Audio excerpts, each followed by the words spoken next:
Alhamdulillah dengan modal bahasa Inggris ini yang saya kira hanya pelakam ini justru saya bisa mewakili pondok pesantren untuk belajar ke Australia.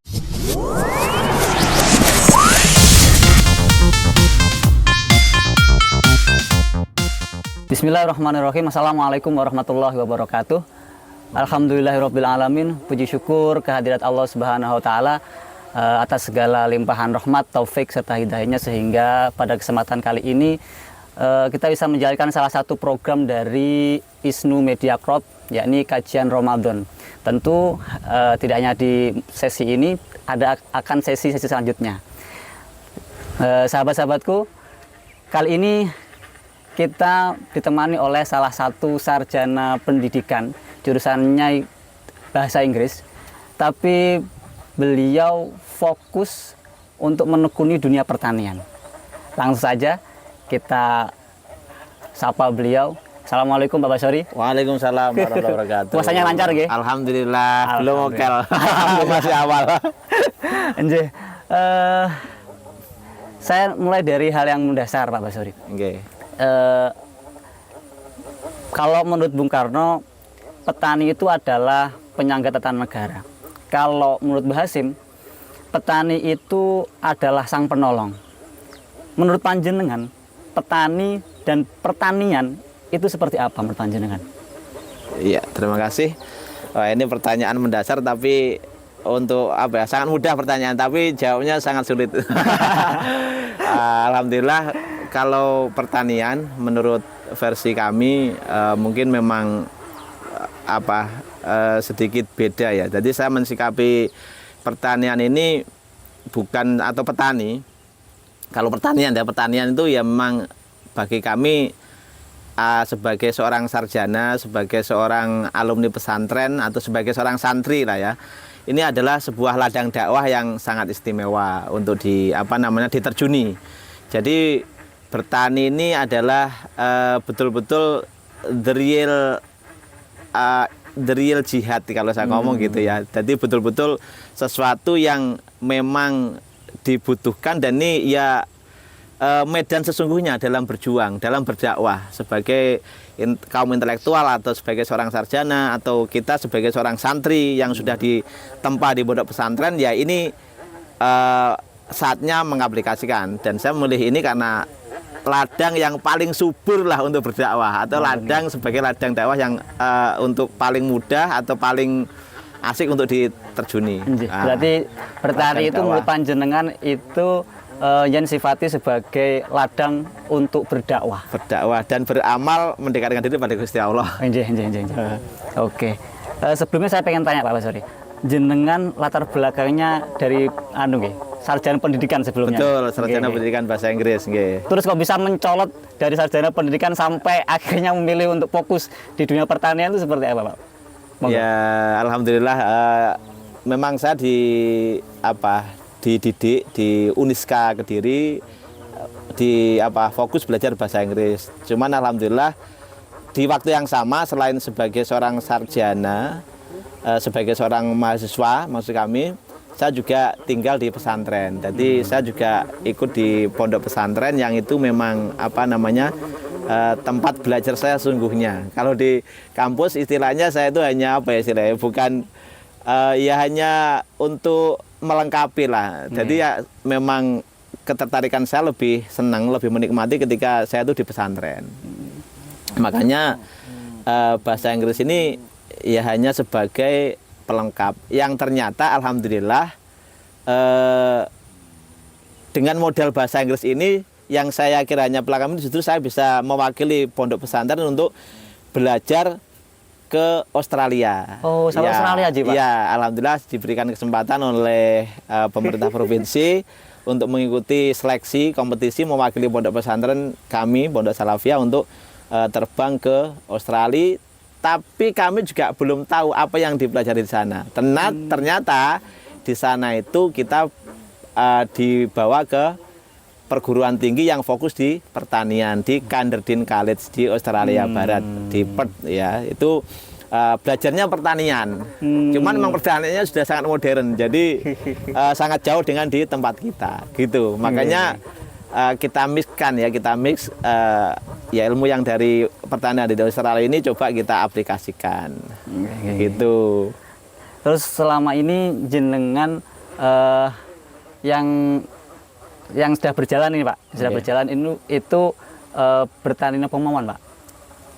Alhamdulillah untuk udah berbagai macam tanaman yang kita budidayakan, cuman nampaknya kami lebih fokus ke tanaman hortikultura atau ke tanaman pangan ya, ke tanaman pangan, sayuran kayak gitu. Itu yang kami tekuni dan saat ini kami memfokuskan diri untuk tanam cabai ya, cabai dan intinya tanaman yang bernilai ekonomi tinggi, bahasanya gitu. Jadi ada cabai, ada brambang atau bawang merah, kemudian ada tomat. Intinya semua sayur-sayuran kita budidayakan. Cuman yang kita fokuskan, kita pengen fokus di tanaman cabai dan juga tanaman bawang merah. Berarti Bapak pernah ke Australia nggih, Pak? Nggih, nah, ilmu apa Pak atau metode apa yang sampai hari ini Bapak terapkan dalam proses bertani tersebut? Artinya itu membuat pemicu jenengan untuk berinovasi, untuk mengembangkan berbagai hal untuk produk panjenengan. Oke. Ya, jadi yang kami terapkan di sana, kalau sebetulnya untuk ngomong tanah jauh ya, suburnya subur Indonesia. Cuman yang belum atau yang masih kurang, atau ketika saya di sana dulu kan tahun 2011 ya, 2011. Terus penggunaan teknologi IoT atau teknologi komputerisasi itu masih belum begitu banyak di Indonesia. Makanya ketertarikan saya itu piye carane petani di Indonesia atau minimal di lingkungan saya di Kediri ini bisa memanfaatkan teknologi itu untuk mensupport produktivitas di pertanian yang ketika itu memang belum marak dan belum ada. Nah, saat ini yang saya kembangkan justru di teknologi. Kenapa di situ ya? Karena memang salah satu faktor yang menyebabkan kita kalah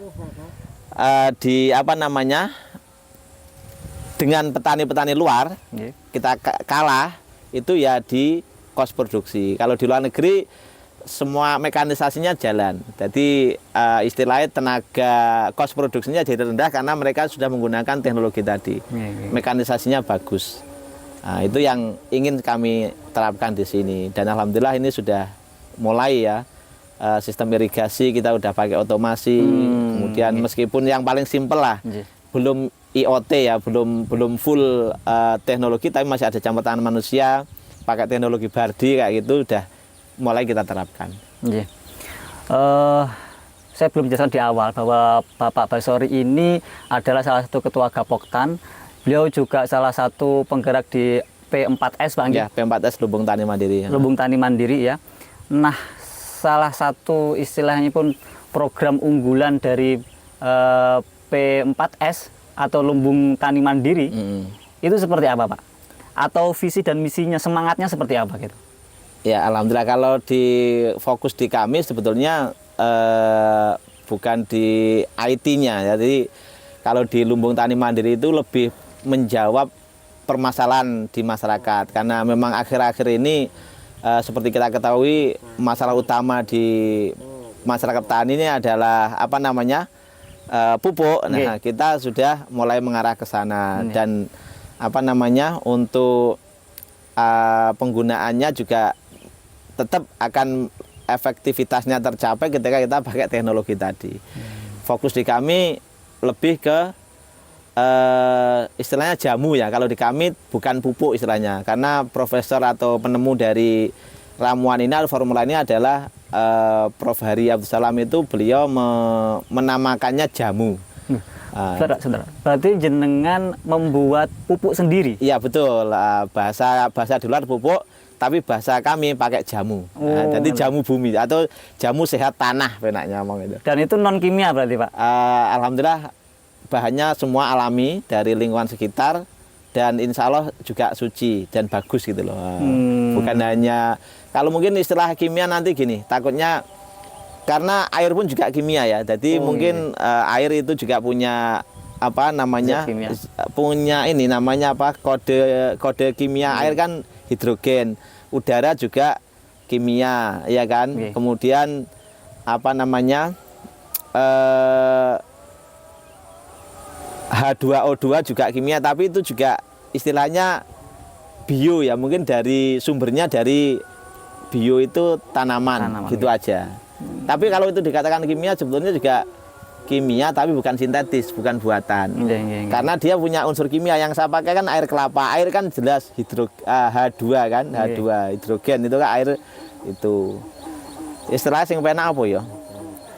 Ya kalau di rumus kami itu ketika sudah masuk ke tanaman itu kan yang dimakan tanaman unsur ya. Nggih. Unsur N, PK, kalium, itu kan sudah tidak ada istilah kimia dan bukan kimia sebetulnya.